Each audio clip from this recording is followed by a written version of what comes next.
call this meeting of the Standing Committee on Government Operations to order, and we will start with a prayer.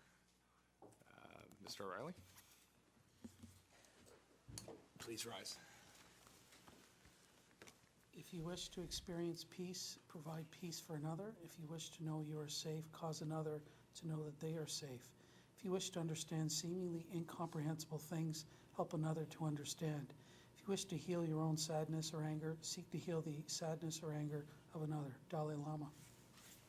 Thank you, Mr. O'Reilly. Please be seated.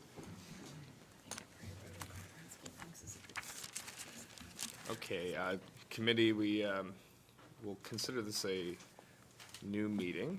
So today we are discussing the review of the public accounts of the Government of the Northwest Territories from 2016 to 2017. And we are joined by the Comptroller General, Mr. Jamie Cooey, and staff from his office. So with that, we'll move on to the formal review of the public accounts.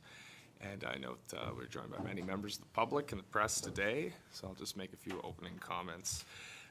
The review of the public accounts and the role of public accounts committees is a long-standing tradition of Westminster-style parliaments, and indeed parliaments throughout the world, dating back many hundreds of years. It is a crucial role that public assemblies play in ensuring that the government is reporting on its spending and remains accountable to both the public and to members of legislatures. In our process in the Northwest Territories, the public accounts have been consistently produced, but haven't always been reviewed. For a period of 10 years before the 17th Assembly, there was no annual review of the public accounts. That was corrected in the 17th Assembly, commencing with the 2011 to 2012 fiscal year. Prior to the undertaking of this review, the committee reviewed past practices with respect to the review of the public accounts dating back to 1987. The committee at that time learned that prior to 1999 and the division of the Northwest Territories, the GNWT's public accounts were sometimes submitted as late as 15 months after the end of the fiscal year. Post-division in 2001, the committee was tasked with reviewing the public accounts, asked for the deadlines to be moved up to August 31st to permit examination of the public accounts before business plans. For a time, the government was able to comply with this request. However, the GNWT bases its accounting standards on national public sector accounting standards set by the Public Sector Accounting Board. The board changed their guidelines so as of April 1st, 2005, a government's reporting entity included all the entries that are controlled by the government. That change meant for the first time, the 2005 to 2006 public accounts had to be consolidated to include boards and agencies, as well as departments. This again led to the public accounts being tabled so long after the fiscal year in question that the Standing Committee of the day saw little utility in conducting a review. Since the reintroduction of the review, now in its 6th year, the GNWT has worked to ensure that public accounts are completed within the timeline set under the Financial Administration Act. Section 36 of the Financial Administration Act requires that the interim public accounts be completed by September 30th following the end of the fiscal year in question and tabled at the earliest opportunity, which is the case with these 16-17 accounts. That brings us to our hearing today.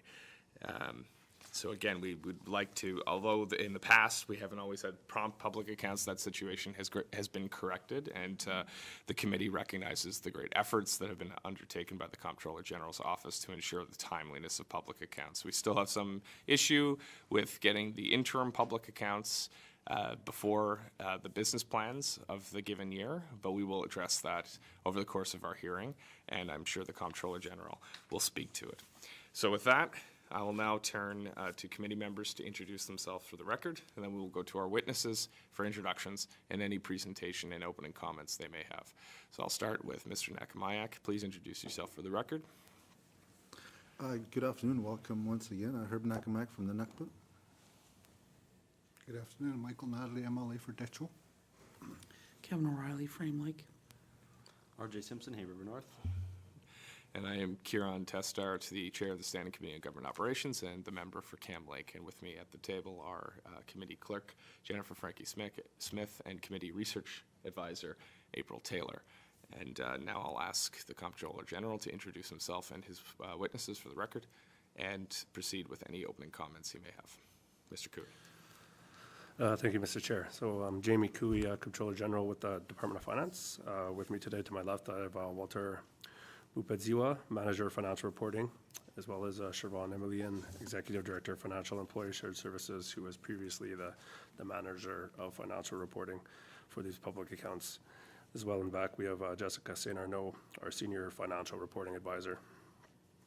In terms of some opening remarks, the public accounts represent one of the key accountability mechanisms of the GNWT and present the financial position of the consolidated government reporting entity as at March 31st, 2017, and the results of operations for the fiscal year ended on March 31st, 2017. The public accounts also provide key additional information through notes and schedules. This information is audited by the Auditor General of Canada, who expressed an unqualified opinion on the 2017 public accounts. That opinion is contained in the auditor's report, which forms part of these public accounts.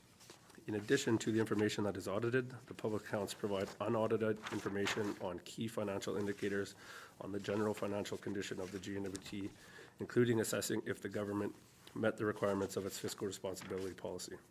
The public accounts also include the non-consolidated financial statements of the GNWT, which present the financial position and operating results of the GNWT departments and the Legislative Assembly. The government reporting entity, which is presented in the consolidated accounts, include the core GNWT, the NWT Business Development and Investment Corporation, the NWT Housing Corporation, all education authorities, Aurora College, Health and Social Services authorities, the Northwest Territories Heritage Fund, the NWT Human Rights Commission, the Inevaluate Water Board, the NWT Status of Women Council, the NWT Surface Rights Board, the Northwest Territories Sport and Rec Council, Arctic Energy Alliance, the Northwest Territories Hydro Corporation and its subsidiary NWT Power Corporation, as well as the Chilicho Community Services Agency. It does not include the operations of the Workers' Safety and Compensation Commission. The annual report from the Office of the Auditor General on the results of their audit of the consolidated public accounts is positive overall, a clean opinion, noting continued progress by the GNWT over prior years. The 2017 consolidated public accounts reflect an operating surplus of $175 million, which is comprised of revenues of $2.076 billion and expenditures of $1.91 billion. The annual surplus is primarily used for investment in capital infrastructure and paying down debt. During the year, the GMDT invested $316 million of cash into capital infrastructure to pay for critical services to residents. The consolidated cash position increased from $92 million to $117 million. Overall borrowing, as defined by the Northwest Territories Borrowing Act, was $828 million, which resulted in the government's residual borrowing capacity being $472 million at March 31st, 2017. The financial statement discussion and analysis portion of the public accounts summarizes the government's consolidated financial results as at March 31st, 2017. Although the GNWT did operate at a financial surplus, the GNWT does have limited flexibility to raise financial resources and has vulnerabilities related to revenue sources, which requires a need for careful fiscal management. That concludes my opening remarks, Mr. Chair. At this time, if committee agrees, I'd like to go through a short presentation before going on to questions. Thank you. Mr. Cooey, you may proceed with your presentation. Thank you, Mr. Chair. So through the presentation, I'd like to go through a bit of the 2016-17 timing, some of the challenges we had, environmental liabilities, speak to the financial highlights, as well as speak to the 2015-16 recommendations from this committee and actions taken to date, as well as a little bit on the 2017-18 public accounts. So with respect to the timing of the 2016 public accounts, the interim financial report, which is a report on the unconsolidated entity, just the government departments, was completed by September 30th, 2017, as required by the Financial Administration Act. This was provided to committee on September 14th, 2017, and tabled in the Legislative Assembly on October 17th, 2017. As the Chair mentioned during his opening remarks, we do have the agreement from the Minister of Finance to provide these statements to committee before tabling by August 31st of 2017, which we were obviously 14 days late with this year. Just to speak to some of the challenges that we have. So typically there's changes coming right down to the wire, which typically lead into September on our unconsolidated statements. We're challenged to provide committee with the most recent information. So the interims are tabled in September, October, in accordance with the Financial Administration Act. There's minimal changes as possible. So just review-wise, that leaves a little review time as myself and the Deputy Minister would be reviewing the public accounts pretty close to the August 31st date, which this year had us late in providing them to committee. Part of the action plan is we'll be taking our planning approach is to ensure we have ample review time leading up to August 31st so we can meet that date as the Minister is committed to committee. Another option would be to provide them, and then if there is subsequent changes, we would disclose those to committee and provide the updated statements. The consolidated public accounts of the government were completed within legislative timeframes. We received a clean audit opinion. The statements were signed on October 26th and provided to committee shortly thereafter on November 3rd, and then released to the public via the Department of Finance website on November 7th, and tabled in the Legislative Assembly at the nearest opportunity on February 13th, 2018. So this was the first time in the history that they were released publicly before they were tabled in the Ledge, as is allowed for under our new Financial Administration Act. Go into a few of the challenges that we occurred with the 16-17 public accounts, most notably public-private partnerships and the accounting treatment for the P3 projects as that continues to evolve. We did have significant work with our conversations with our colleagues from the Office of the Auditor General on the accounting treatment for these P3 projects that the GMT is undertaking. This leads back over the last few fiscal years.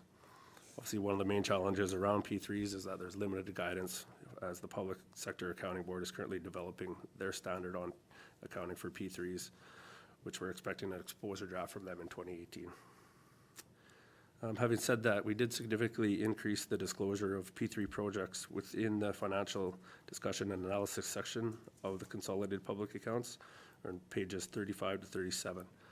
This new detail we are providing to ensure the government is transparent about its P3 projects. The detail includes the project descriptions, government and P3 partner budgets, planned expenditures, and total costs for the year, over the years.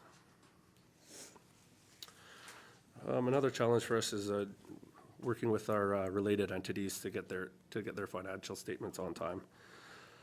As you'll notice from page 39 of the consolidated statements, there was 13 entities which are shown as being late in submitting their statements. There was an administrative error within my unit this year where the date posted within the schedules was the date received by finance and not the date that they were actually completed. So we do have a revised schedule here if committee wishes, and as well we have a revised schedule for the members or public behind us if they wish to see it. Had we posted their correct dates on the schedule, an additional 5 of the 13 would have submitted in accordance with their timeframes.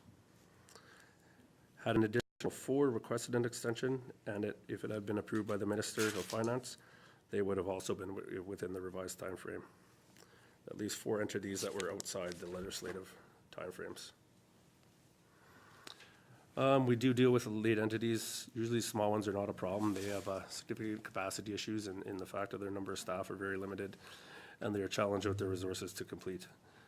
We do work with our colleagues with the Office of the Auditor General, the public agencies including the Northwest Territories Housing Corporation and the NWT Health and Social Services Authority.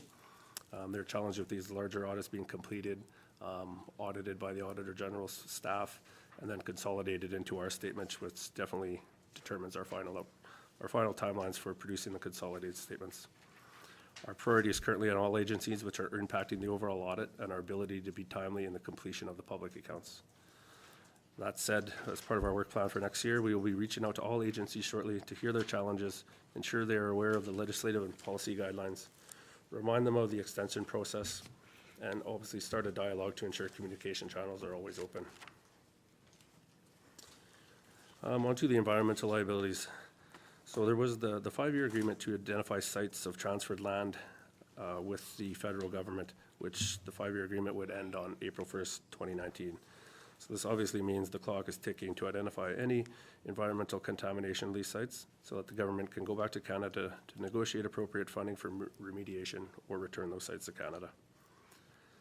The 2016-17 public accounts reflect the work required to not only assess sites identified as a result of devolution, but also to assess any environmental liabilities associated with the purchase of NTCL assets to determine priorities and operational requirements. So within the environmental liability, there were amounts added for the devolution and the NTCL related sites. In total, with respect to these sites, there was $4.3 million added. A breakdown of that would be there was $1.8 million allocated to ensure ENR could bring on additional resources to undertake the work to assess these devolution and NTCL sites, as well as $2.5 million related to site costs for work that is known to be required, mostly being environmental assessments.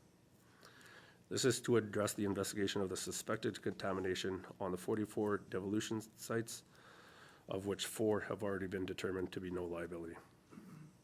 Priority has been given to the devolution sites and NTCL sites to ensure that things are on track, so that GNWT does not inherit additional liability associated with these sites.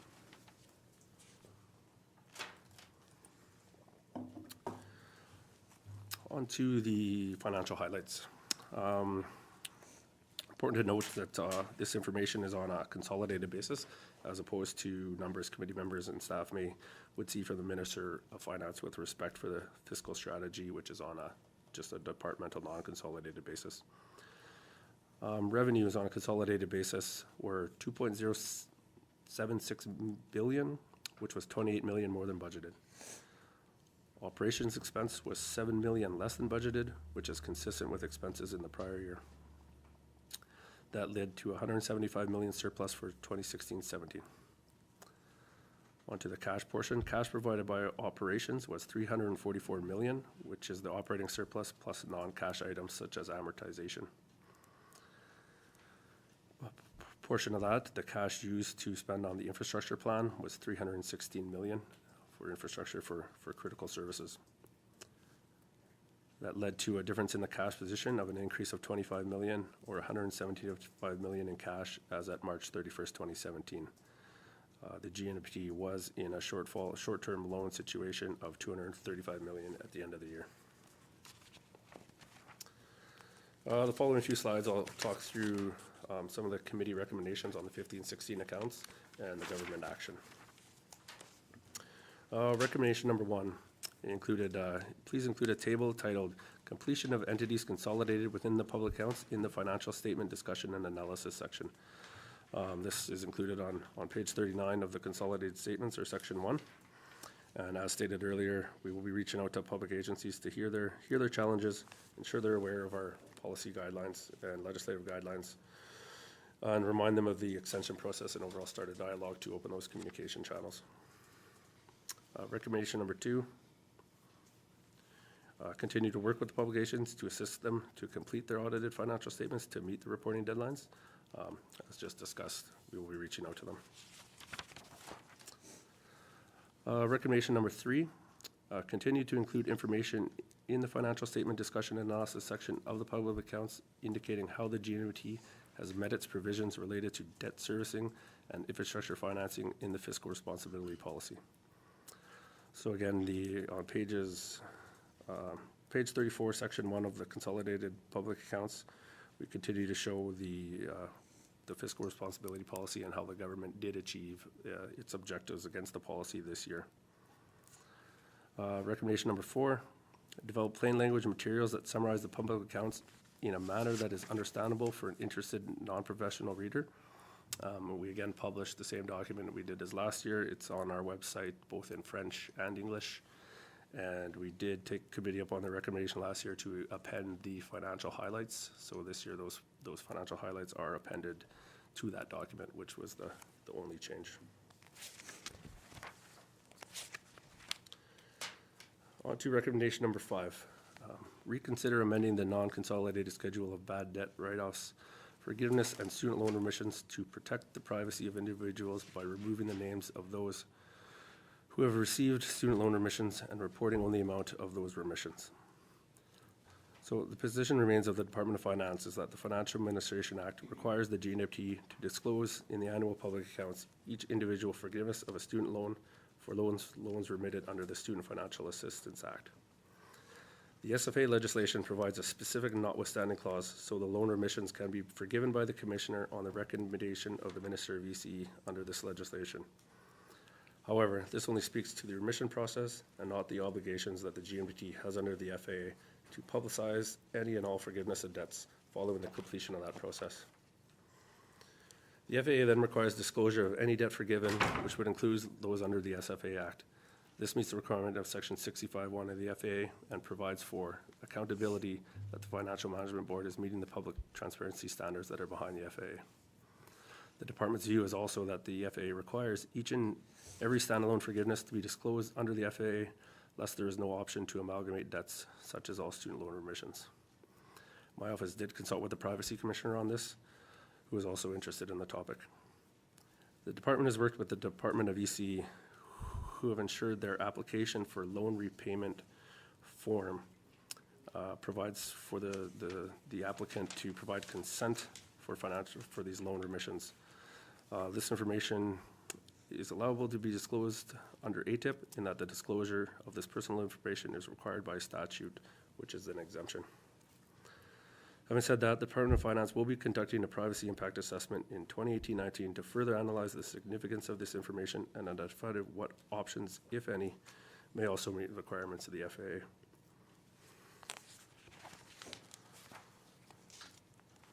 On to the 17-18 public accounts. We continue to analyze the impact of any new accounting standards, significant events and agreements, and government reorganizations on its consolidated financial statements. There are 5 new standards we know which will go into force, or which are in force, that will impact our 2018 audit, being PS 3210 assets, number 3320 contingent assets, 3380 contractual rights, 3420 inter-entity transactions, and 2200 related party disclosures. The GNT will continue to address challenges from previous public accounts in areas of noted concern by the OAG, and we are always committed to working with committee and addressing concerns and recommendations as appropriate. So the 2018 audit is currently underway. We began work in January of 2018. We're currently closing our year-end, working on closing our year-end, and we continue to strive to complete those public accounts by the end of October this year. That concludes my presentation, Mr. Chair. Thank you, Mr. Cooey. Committee, this is the opportunity to ask questions of our witnesses and allow a 10-minute block of time to do so. We'll start with Mr. Simpson. You have the floor. Thank you, Mr. Chair, and thank you to the Comptroller General in the office for appearing before us. It's not often that we have witnesses from the government who I say good things about, but you guys have really been doing a good job when it comes to the progression of the public accounts. As our chair stated years ago, they were completed over a year late, and there was no point in even reviewing them. But even in the short time I've been here, I've seen improvements, and I recommend that anyone in the audience, anyone listening to this or reading this, goes and checks out the plain language document that your office produced, because these are very complex documents, and what our committee has oversight, it's really the Office of the Auditor General that does the heavy lifting and audits these statements. And so that brings me to my first question, and it's related to the completion of the audited reports of all the entities, and that's found on page 39 of section 1, but as you stated, there's an updated version.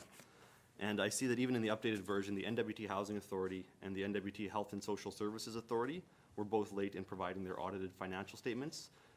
They were provided, I think, mid-October, and the statements were released publicly, or the public accounts were released publicly 3 weeks later, in November. And so that doesn't give the Office of the Auditor General a lot of time to complete their audit. And I know they're very capable, but like anything, if you're rushing to complete something, that's where mistakes can happen, and that's where there's oversights. So that's why those two entities are of concern. I know the smaller entities have much earlier, a lot of them have earlier completion dates, and so it's not a big issue. But so I guess I'll begin. Can you give us some specifics on why those two entities were late and what your office is doing to work with those organizations in particular to ensure that a more timely completion of the audits? Thank you, Mr. Chair. Thank you, Mr. Simpson. Mr. Cooey? Thank you, Mr. Chair. First off, with the Northwest Territories Health and Social Services Authority. So this was obviously a new entity in the prior year. So they had to, they were significantly challenged in not only did they have to consolidate all the health authorities into their statements for the first time, but they also had to consolidate the prior year, which were never done, which was a challenge for them. All the time they had their own staffing resource issues and some staff turnover as well. So part of the things that we're working with them on is obviously staffing up their key finance positions. We know they've redone through their health reorganization. They've established some more capacity in the finance area, which is a good thing for us, a good thing for them to put more focus on it. So I think they are staffing up in this area, and I think they've created a new CFO position to obviously oversee that these things are done correctly. But they had a lot of challenges, significant with the Office of the Auditor General in getting them to review and approve it.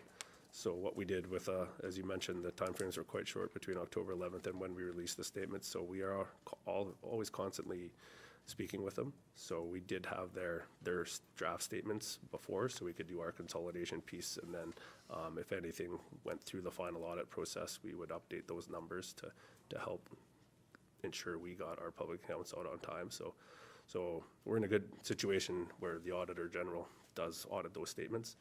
And then when they audit the consolidated, obviously they have very little concerns because they did that audit.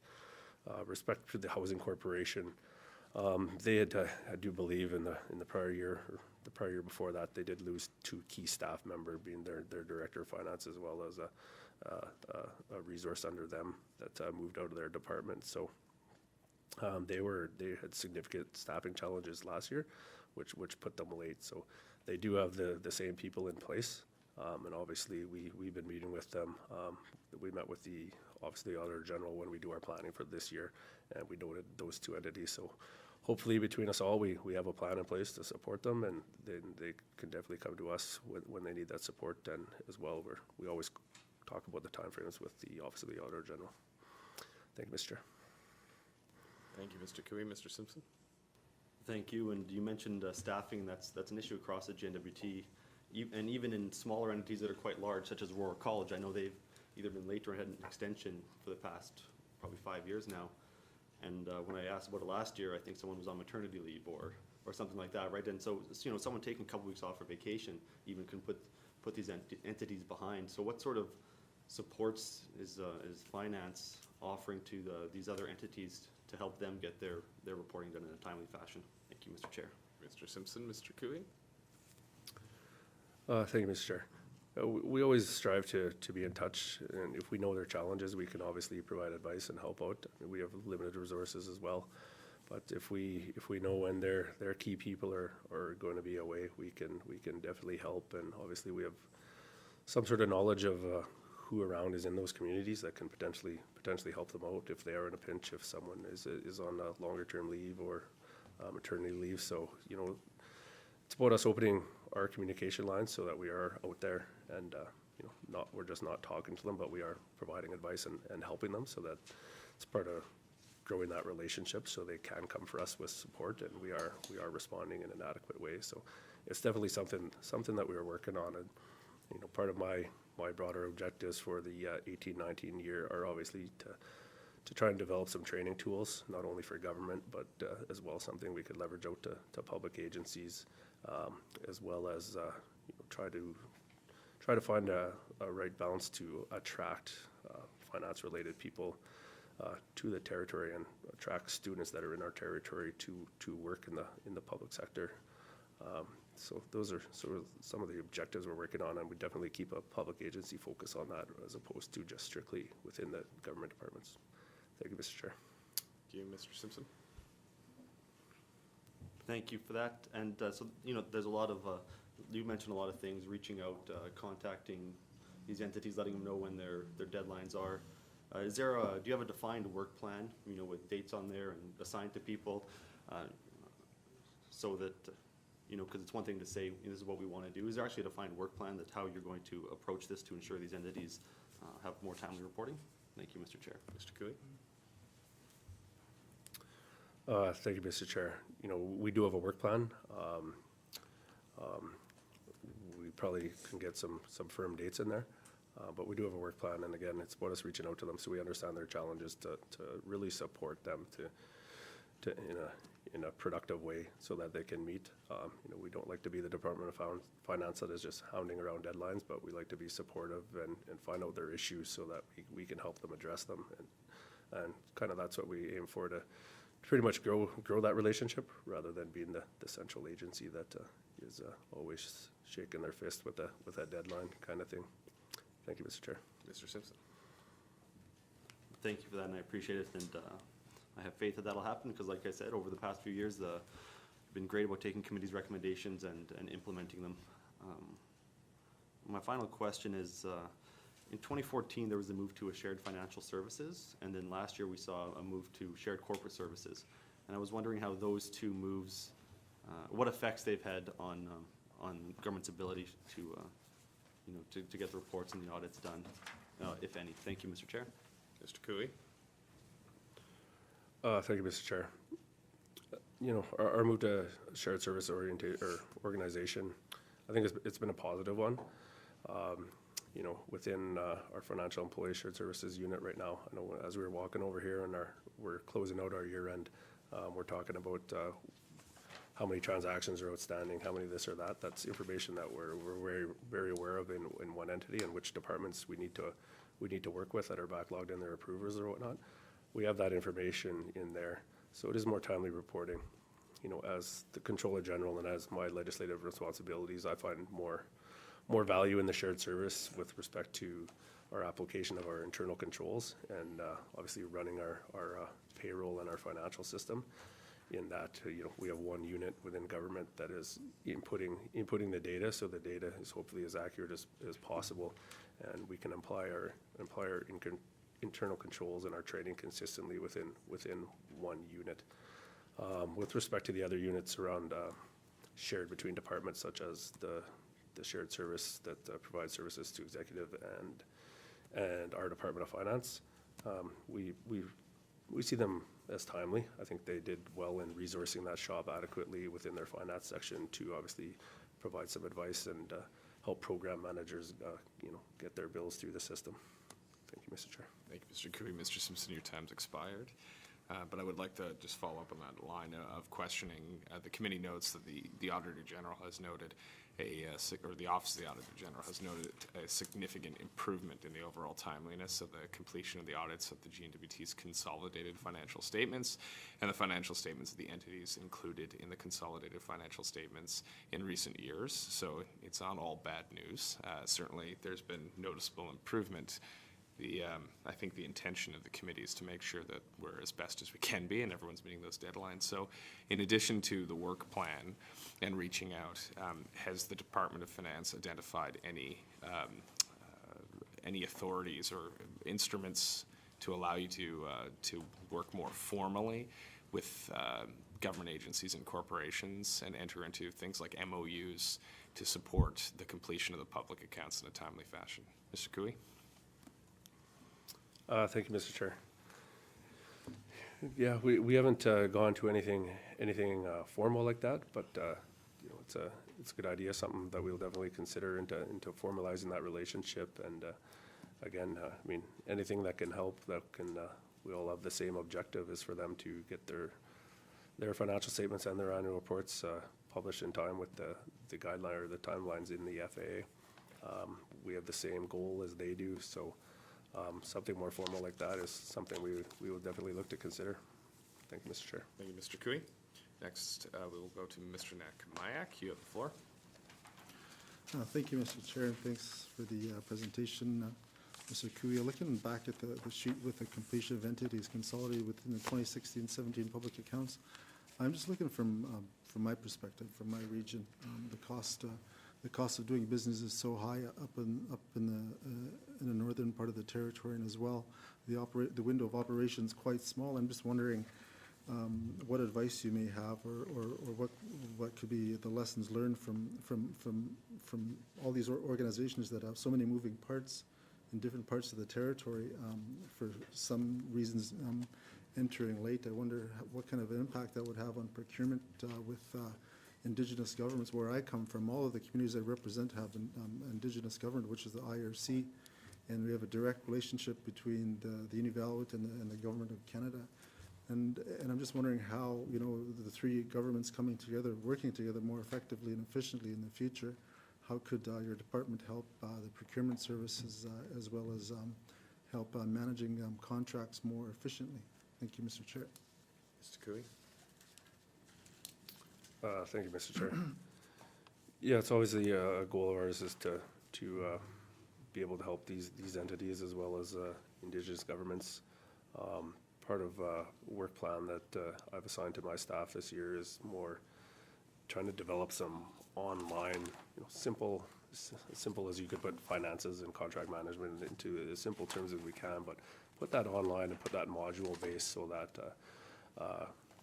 that someone in the finance sector and even someone outside of it, a program manager, can kind of understand the process or what it means to have expenditure authority when you approve a bill, to what it means when you have contract authority to manage a contract and pay those bills. So that's something we're looking to do within the GNBT, and if we are successful in pulling it off, then it's something we would definitely look to extend out to our public agencies and Indigenous governments, as these are some tools that we have, and definitely lend those out as tools that they can use to train not only their finance staff, but their program staff that are obviously approving the transactions. Thank you, Mr. Chair. Thank you, Mr. Cooey. Mr. Nekromaiak? Thank you, Mr. Chair. I appreciate the response. It's good to understand, more or less for some, maybe on the procurement side for Indigenous governments as they move forward, and with the number of contracts coming out within the next couple of years, mainly within this assembly. It's good to see that you're consolidating things, and as well you're making things like this a little bit more easier to work with all over the board. I think once we have a more centralized arena where all the agencies and entities can work together in one place, I think that'll simplify business a little bit more and make better use of the dollars that we have, as our dollars in the north aren't necessarily full dollars, but definitely partnerships within other governments definitely will reduce the amount of headache and pain and extend our dollar. I don't really have anything else to share, Mr. Chair. Thank you. Okay, thank you, Mr. Nekromaiak. That was a comment. Mr. Cooey, do you have anything to? No? All right. Anyone else? Mr. O'Reilly? Thanks, Mr. Chair. A couple of different sets of questions here, maybe. First one is, I worked as an executive director for a small NGO, and we would have an audit done, and at the end of that, we would sometimes get a management letter. So presumably you get management letters from the OAG, the Office of the Auditor General, at the completion of an audit. Is that the case? Thanks. Mr. Cooey? Thank you, Mr. Chair. Yes, that is the case. Mr. O'Reilly? Thanks, and presumably you respond to the audit letters formally. Thanks. Mr. Cooey? Thank you, Mr. Chair. Yeah, the way the management letters typically work is the Office of the Auditor General would identify an area of concern, their recommendation, and then it would include a management response before they officially sign it off and address it to myself. Thank you, Mr. Chair. Mr. O'Reilly?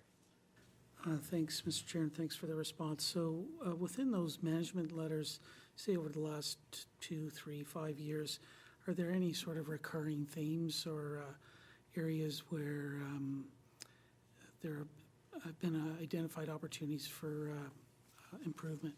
Thanks. Mr. Cooey?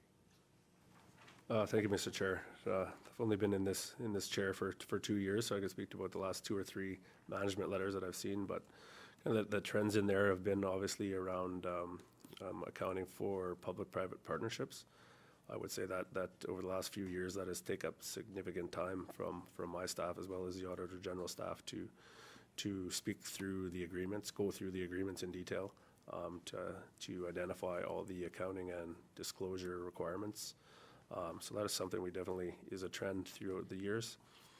As well, there's always information around anything they've noted through when they're testing our internal control environment, whether that be with our internal controls that are system related or IT related, or our internal controls that our finance staff or program managers that are tended to pick up. So a few things around, between payroll, financial approvals to IT system controls. They've noted their concerns about what they found through their sampling.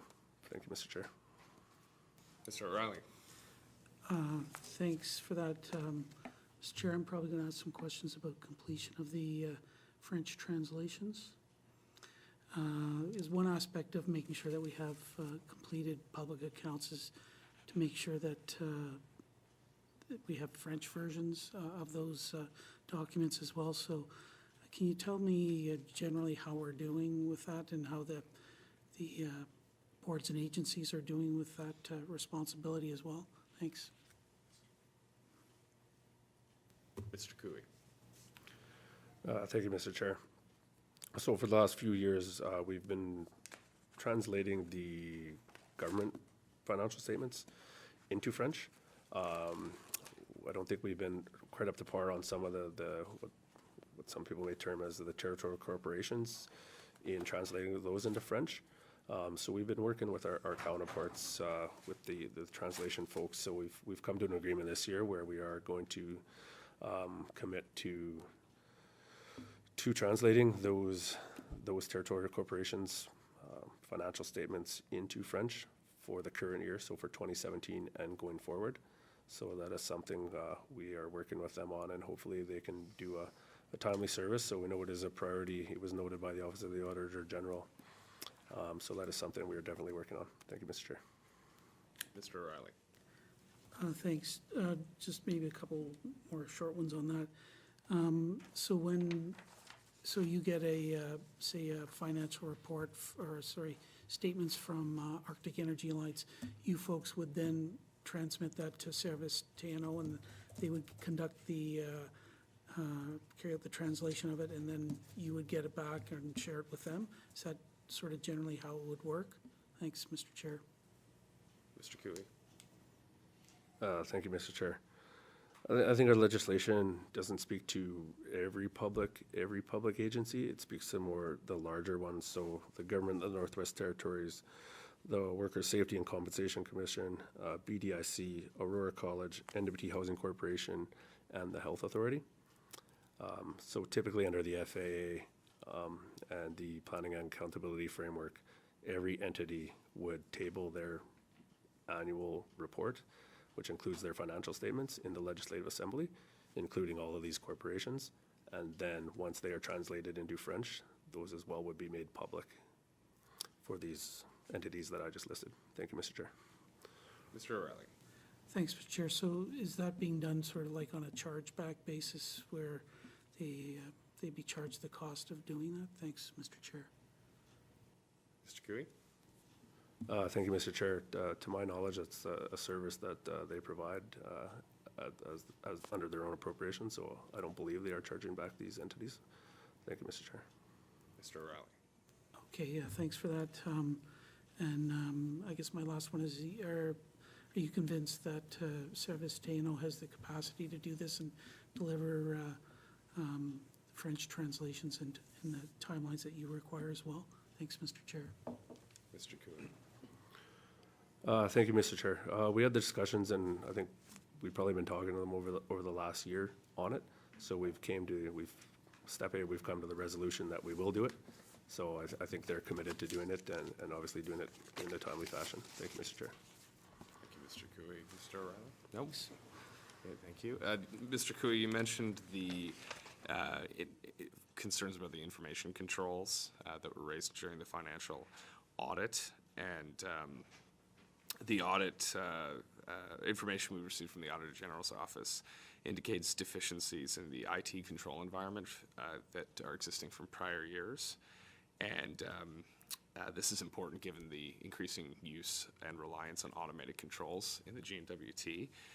Can you speak to some of these concerns and how you're working to address them? Mr. Cooey. Thank you, Mr. Chair. Yeah, it was a few years ago that the OAG folks, they did an IT audit of our terminal controls, and they followed up last year. And so there was a number of outstanding items. We recently just upgraded our financial system and our HR system. The new environment just went live at the end of January. So as that work was going on, we were looking at the IT audit, and we met with our IT team on the project. We did look at every recommendation from the OAG. We did work through every one, and I think we came to a resolution on each item. So those would have been discussions we just recently had with the OAG to see if they were satisfied with our plan. So that'll be part of the 2018 audit, but I believe we've met all their concerns through our upgraded system. Thank you, Mr. Chair. Thank you, Mr. Cooey. And of course, Northerners and more broadly Canadians are well aware of the issues in the federal pay system in regards to their automated system. Can you provide some assurance to this committee that these IT issues are not related to employee pay and benefits? Mr. Cooey? Thank you, Mr. Chair. No, they're not related to the payroll and benefits. They're related to our controls over the entire system. As something goes into the system, just ensure it was adequately reviewed and it's in accordance with all our policy and guidelines legislation. So not specifically related to those areas. Thank you, Mr. Chair. Thank you, Mr. Cooey. I'm relieved to hear there will not be a Phoenix North. Mr. Simpson, you have the floor. Thank you, Mr. Chair. When Mr. O'Reilly asked about some of the recurring issues in management letters, you mentioned the reporting of P3s. And, that's something that's of concern to everyone. They're the biggest projects that we have in the territory, and they're complex, they're not well understood. And so I'd just like a bit of clarification on that, because when you look into the public accounts, and bear with me, in order to find information, you have to look on Note 18, contractual obligations for the GNWT's P3 related financial commitments. Note 14, long-term debt, which provides information on principal payments. Schedule A, consolidated schedule of tangible capital assets, and in the financial discussion analysis section for the narrative that was included in Note 14 in the 2015-16 public accounts. And you can also find information under Note 2, summary of significant accounting policies. And as I said, it's still an emerging issue, and there aren't any public sector accounting standards on this. And I understand you've been working with the OAG's office, you mentioned it's in your presentation, to figure out how these can be presented. And as a member of the committee and as a member of the public, it would be nice if we could get everything presented on a single page in the public accounts, and I think the OAG would probably agree with that, so we know where to look for P3s, and we can actually dig that information out without having to go on this hunt. So what do you think about that proposal of including everything on a single page? Thank you, Mr. Chair. Thank you, Mr. Simpson. Mr. Cooey? Thank you, Mr. Chair. Yeah, I think it's a good idea, and it is certainly something that we've tried to do in these statements. If you looked at the information on pages 35 to 37, we do have some detailed information around each project, and I think what we are trying to do is move in that direction to get all these information into the financial statement and discussion analysis, where we can speak to these projects and exactly what the government is committed to and what the costs over the year are. We're challenged to do that within the notes, because the notes are obviously governed by accounting standards, so there's not a lot of room to discuss in there. But the main discussion point can come within the financial statement and discussion, which is what we're trying to get to, is the question that you raised. So we're definitely open to any recommendations that committee has to beefing that up, to include what information you think residents of the Northwest Territories would be interested in. Thank you, Mr. Chair. Thank you, Mr. Cooey. Mr. Simpson. Thank you for that, and I appreciate the work you're doing. And one of the problems is I don't even know what information should be included in there, because I don't understand these P3 projects. I looked at the agreement for Stanton, I think it was around 1,000 pages, and I think the Detroit Bridge is about the same. And I'm relying on you sort of help consolidate this, but I do appreciate that because you have been, the public accounts are about, to me anyways, I see them as a way to, it's obviously a way to ensure that what is being spent is what, you know, we said was allowed to be spent and what it could be spent on. But it's also a way to get information out to the public. And with the discussion and analysis piece that you have in here, and with the plain language document, you're doing a lot more of that, and we appreciate that because, I mean, the public accounts as they are, they're just financial statements, and unless you're an auditor, you're not gonna understand them. So, you know, I know there will be progress on this, and I look forward to seeing what you present next year, and I hope it's you know, easier to understand for folks like me. Thank you, Mr. Chair. Thank you, Mr. Simpson. Mr. Cooey, did you want to comment on that? Mr. Simpson, did you have anything further? Nothing further on this topic. Thank you, Mr. Chair. Okay, thank you. Mr. O'Reilly?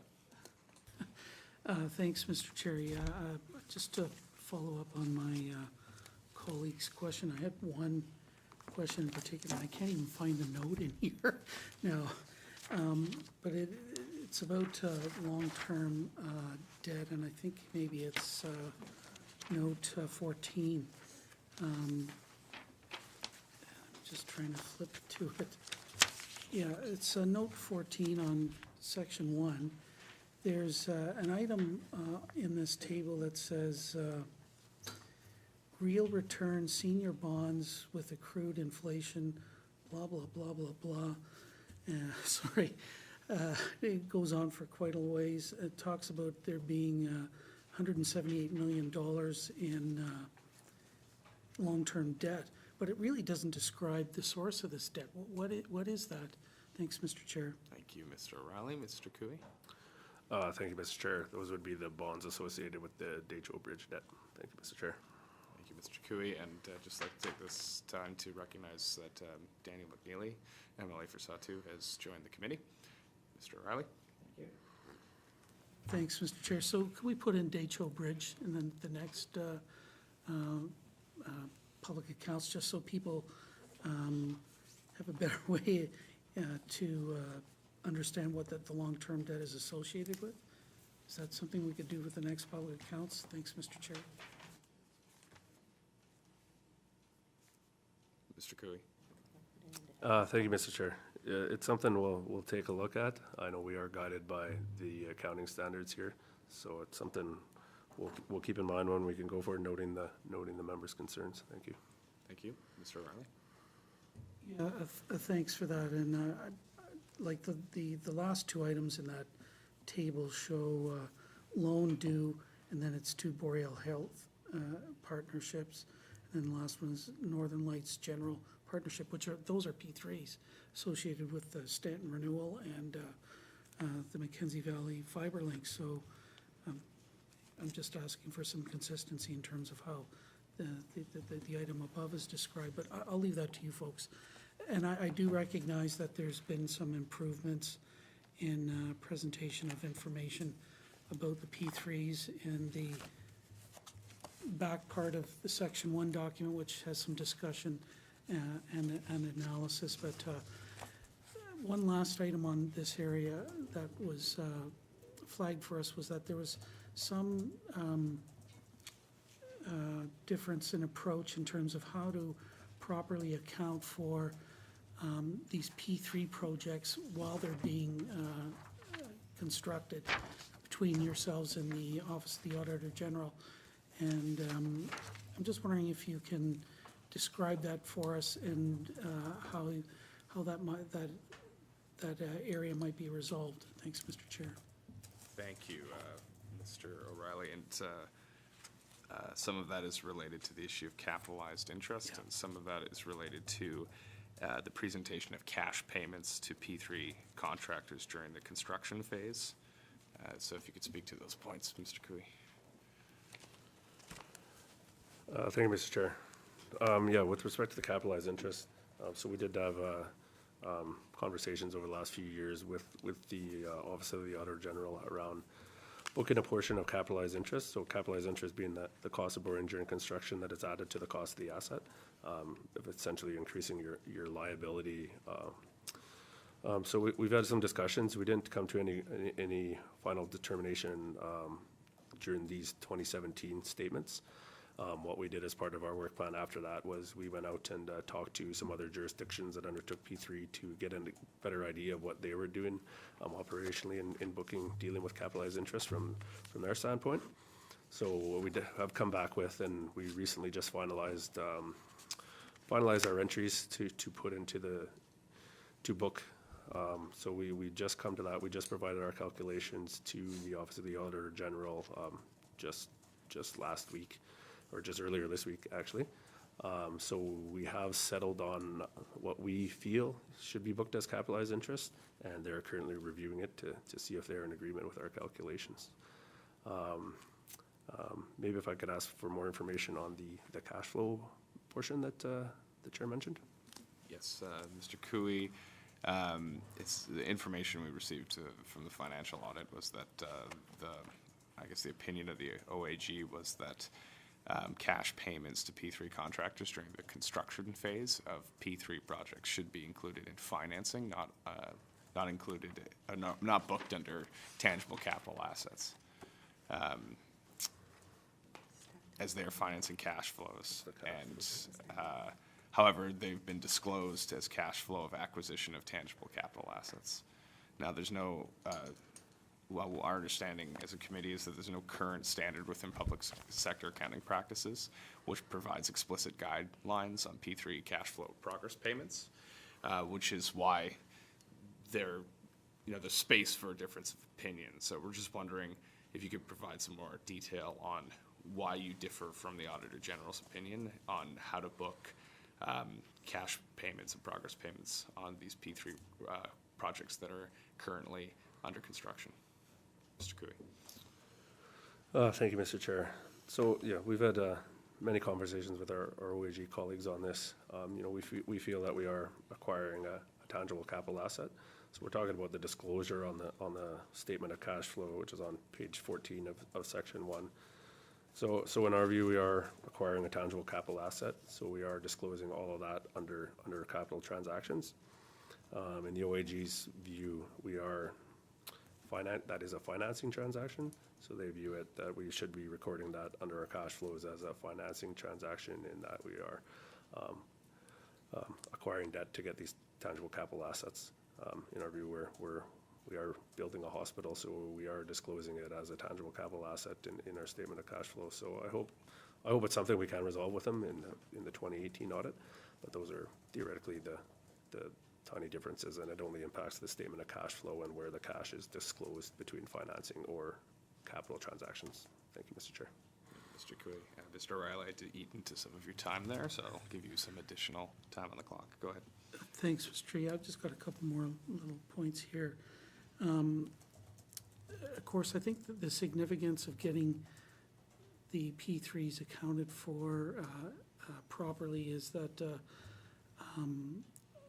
want to make sure that we understand what our long-term debt is and what the borrowing capacity is and so on. And as our government gets into more of these P3s, we just want to, I think everybody wants to make sure that those projects are accounted for properly. I don't have to tell you that, but that's the significance of this. So as I understand it, the public service accounting standards for P3s, there have been a set of principles that have been agreed to, but no detailed standards developed yet. Do you know when those standards might be completed? And if you can tell us whether you folks are actually involved in developing or reviewing those standards as they emerge. Thanks, Mr. Chair. Mr. Cooey. Thank you, Mr. Chair. So they've come out with their statement of principles, and then they take feedback from that. It's quite a lengthy process to come up with their accounting standards. So then from the statement of principles, I think they come out with an exposure draft, which would go out to comment, and we're expecting that in late 2018.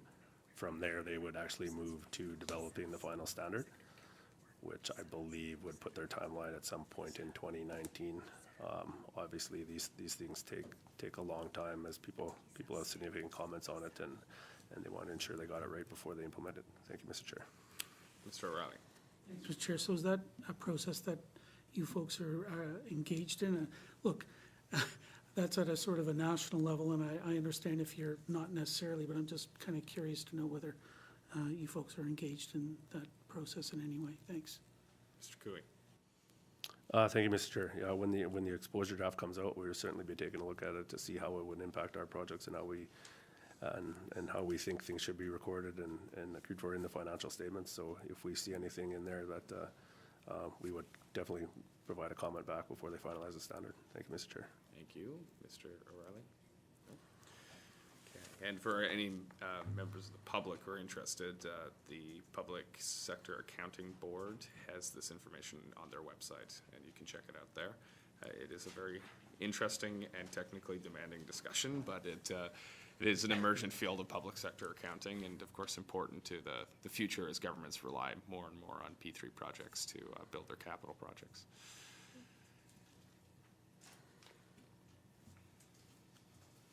Just one point of clarification, Mr. Cooey.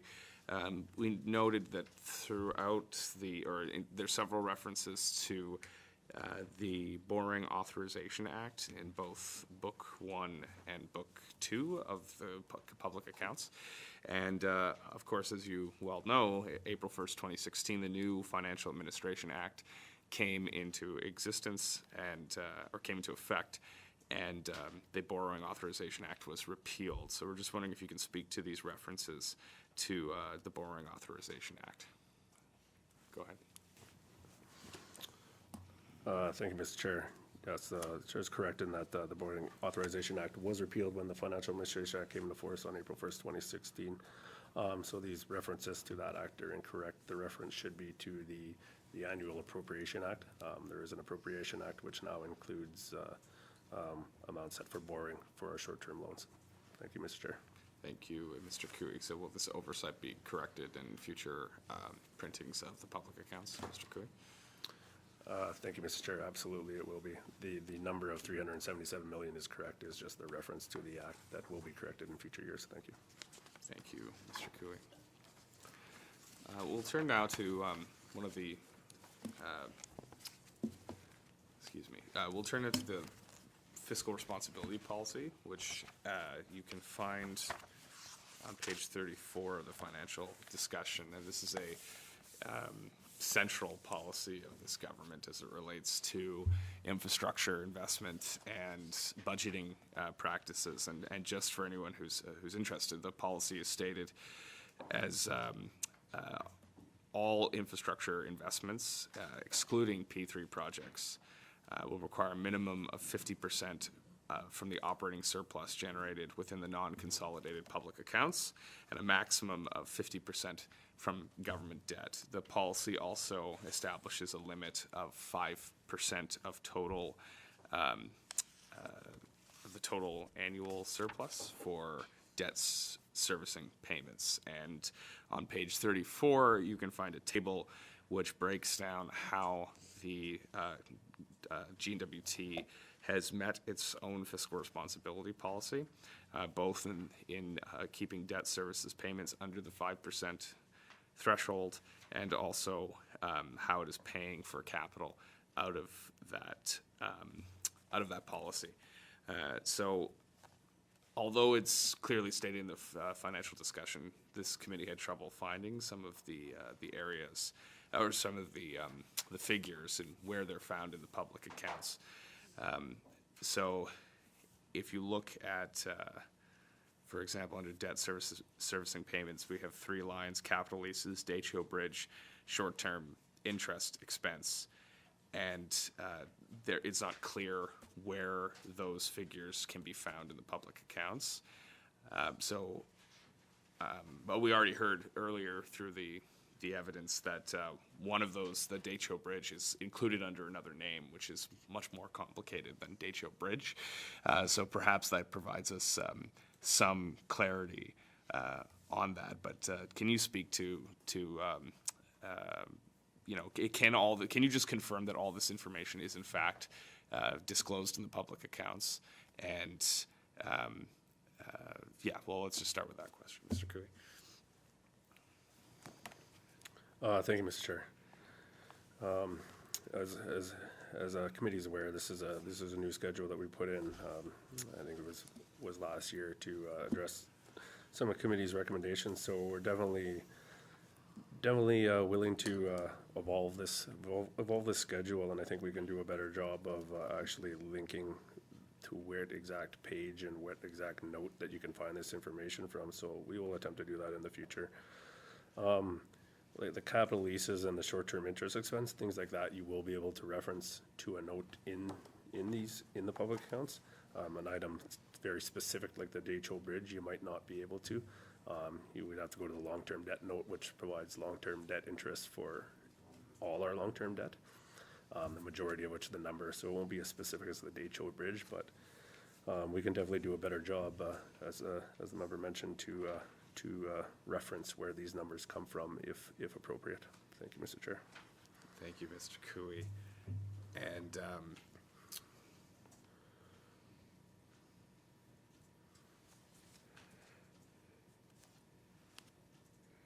so I know, do these the figures included here, do they include the costs of principal repayments as well as interest in incidental charges associated with the administration of debt? Those would be questions around the debt servicing payments.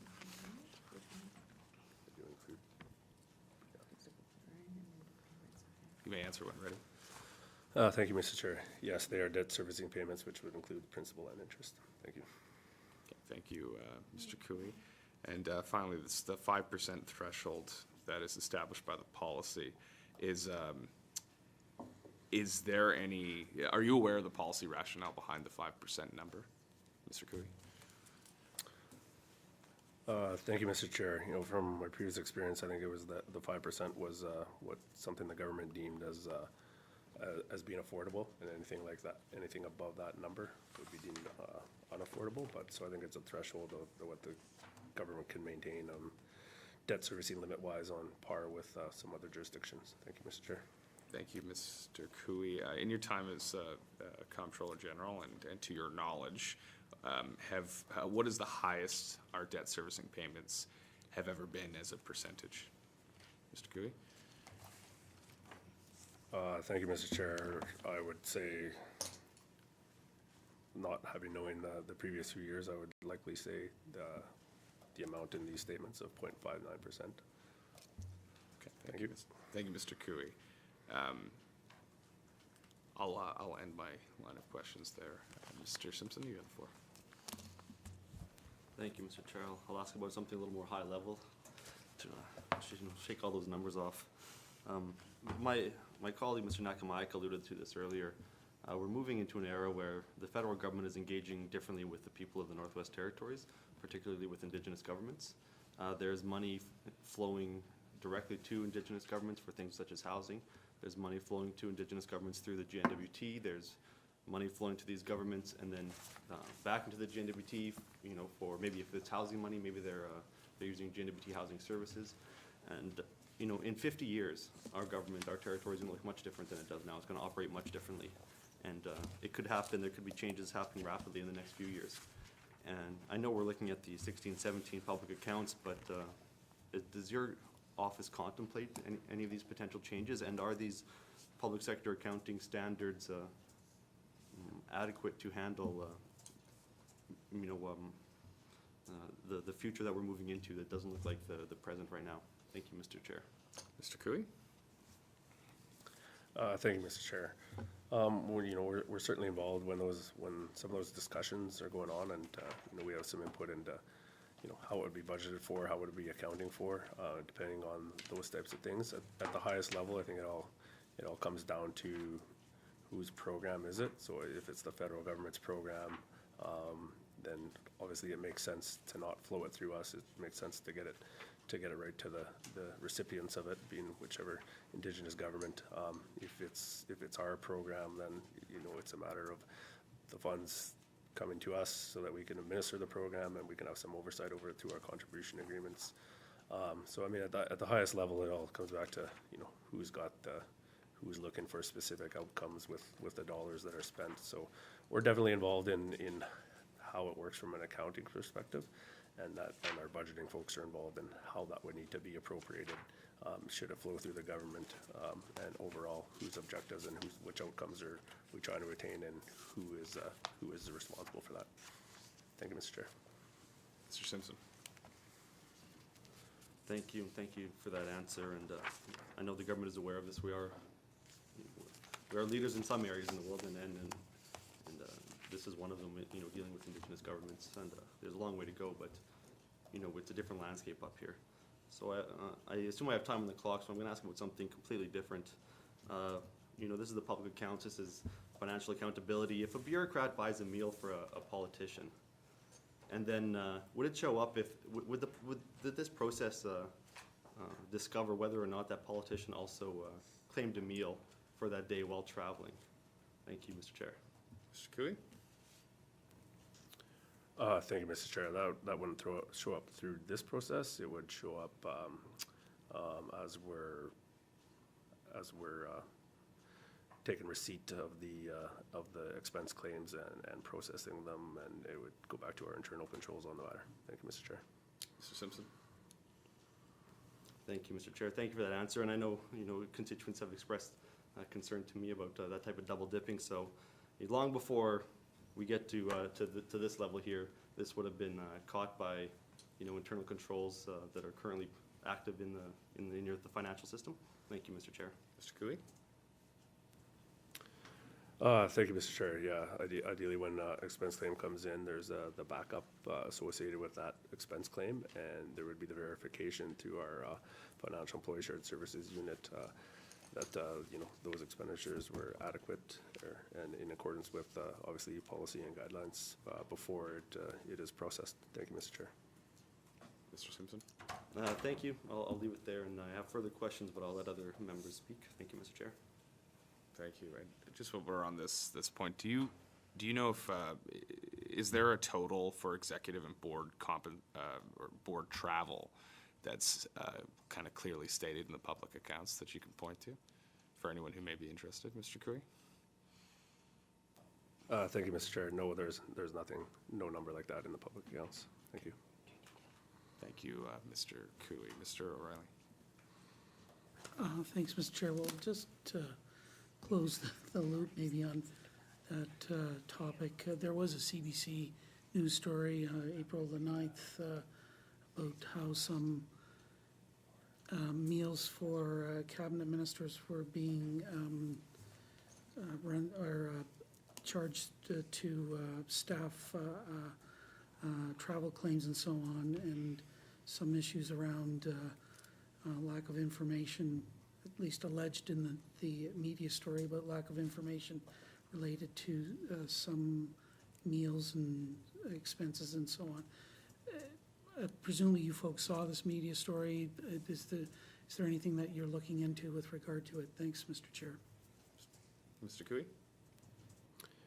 Thank you, Mr. Chair. Yeah, I was interviewed as part of the media story to speak to the government's policy around hospitality.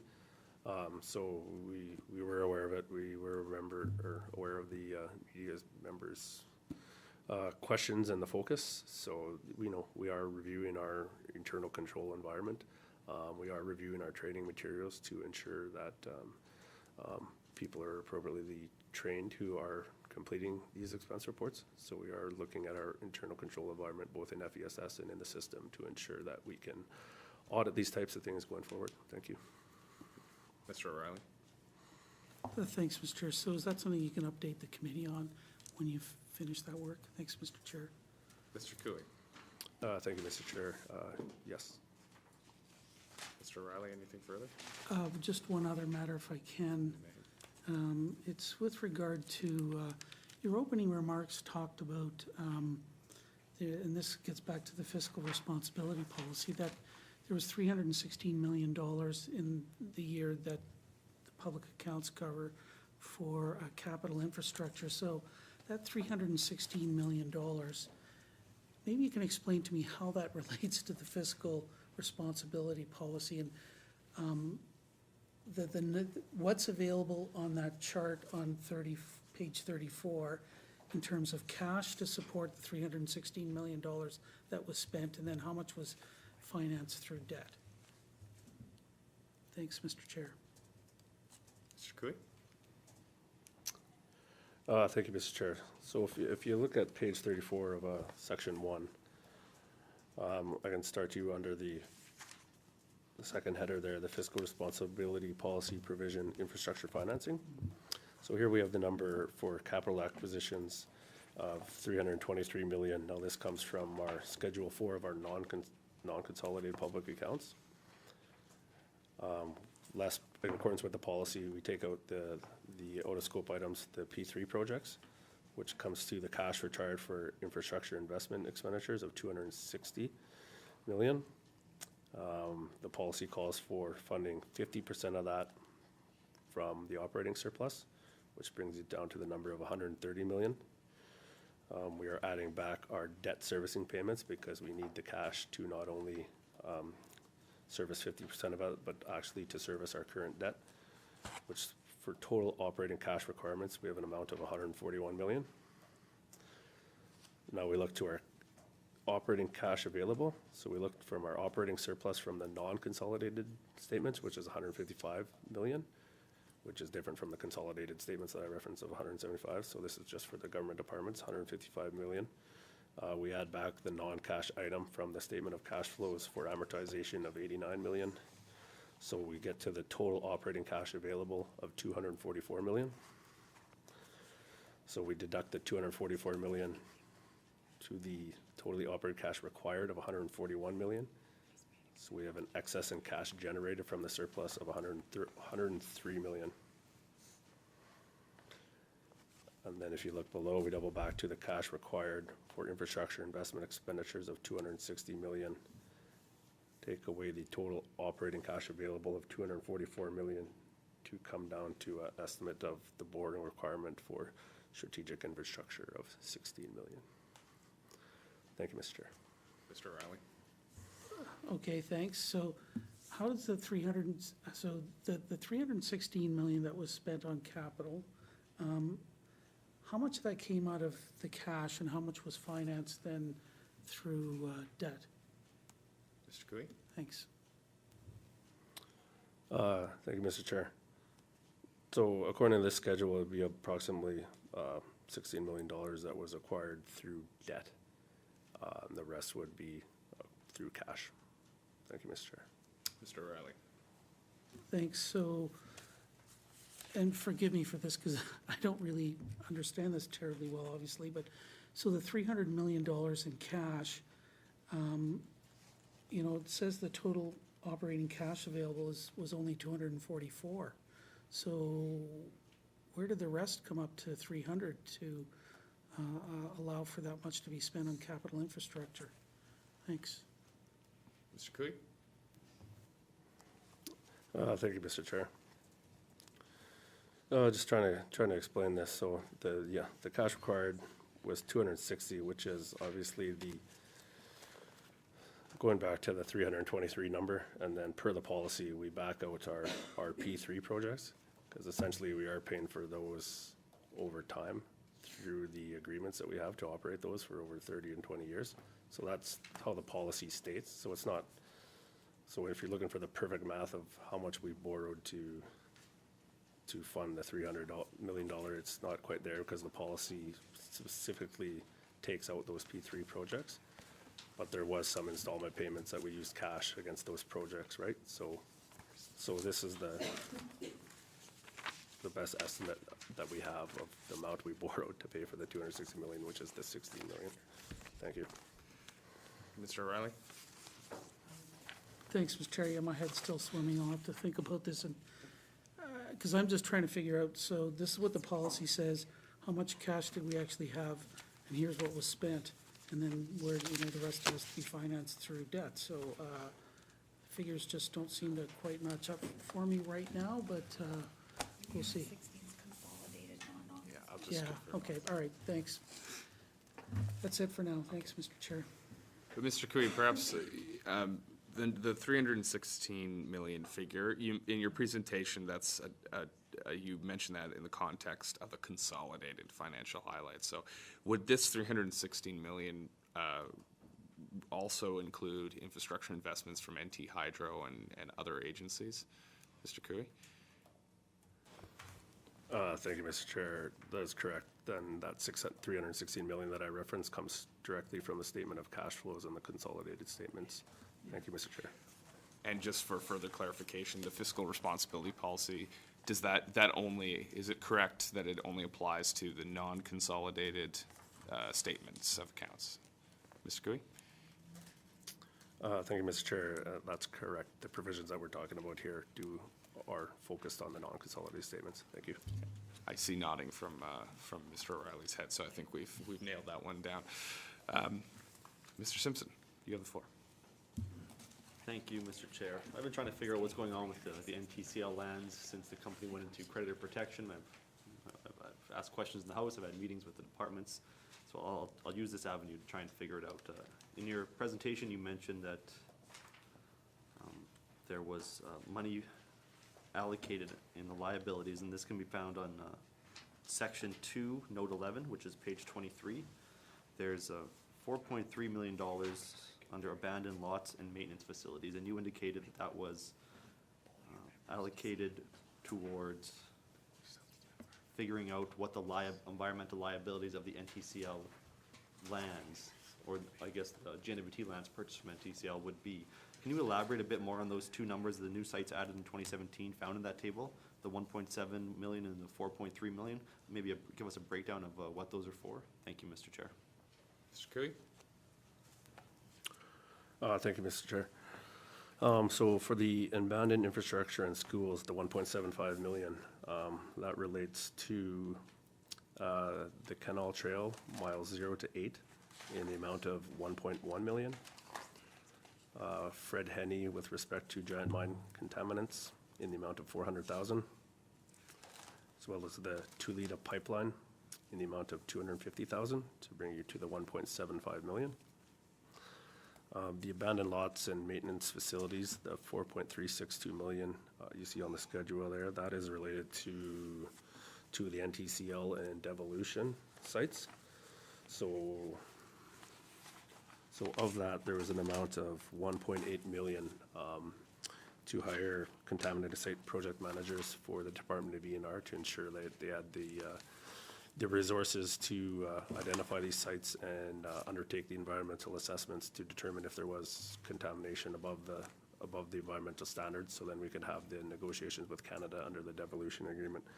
So that accounts to 1.8 million of that, which leaves 2.5 million, which is money that we've set aside to undertake those environmental assessments. And that is for NTCL properties as well as the devolution sites. Thank you, Mr. Chair. Mr. Simpson? Thank you. And I see there have been 245 sites identified.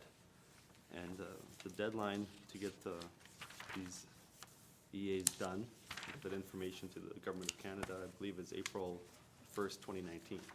So we're less than a year away. And a lot of these sites, they can only be accessed during the summer. It's not practical to try and do these EAs during the winter. So are there enough resources here to get this done? Because there could be significant remediation costs, and if the EAs aren't done, that means that those could fall onto the GNWT. So is there enough here to get the job done? Thank you, Mr. Chair. Thank you, Mr. Simpson. Mr. Cooey? Thank you, Mr. Chair. So yeah, so in total, there's 245 number of sites. With respect to the NTCL and devolution, there's 48, of which 4 have been determined to have no contaminations and no liabilities. So there's 44 sites, and I do believe in the last update that I got from E&R, they've already assessed 24 of those. So within the amount of funding that was put into the fund, the 1.8 million, they have hired site project managers in addition to their current stuff to focus on these as their priorities. So I know they did hire one site manager in June of 2017, one in October of 2017, and one just recently this April of 2018.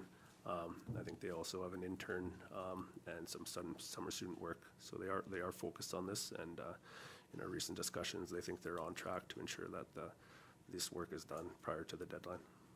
Thank you, Mr. Chair. Mr. Cooey? Mr. Simpson?